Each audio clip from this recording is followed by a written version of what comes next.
urakaza neza mu rubanza. Ye mifupa. Wowe mifupa. Ngo ninde tuvuga numbwira ngo ndaje mu rubanza je mifupa. Uyu ni umumarayika wo mu ijuru muri kuvugana. Umumarayika wa hehe ngo urambona jewe uzaho ntumva. Nkunda kureba. Urandebera hehe? Wowe mifupa.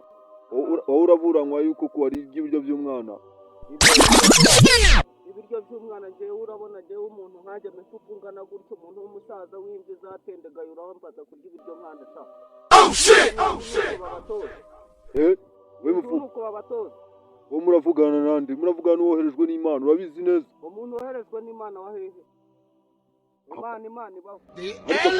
We realize akagabo k'amagambura. Akagabo k'amagambo ni wowe uvuga n'ibintu utazi.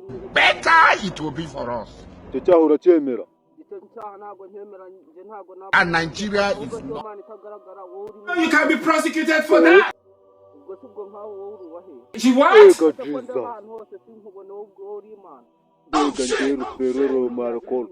Ntabwo kiri Imana wendere yawe. Wesha, n'umugore wawe yambwiye ngo ntabwo ugize uhaha, niyo mpamvu ari ibyo by'umwana. Umugore wanjye mwahuriye he?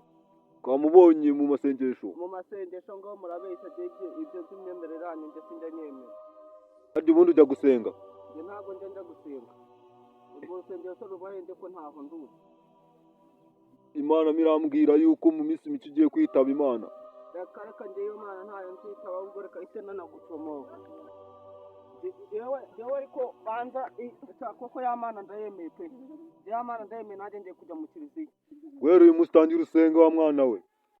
Ngiye gusenga bwose. Ahubwo ndagira inzira yanjyana mu ijuru. Nudasenga neza n'umugore we nzamutwara.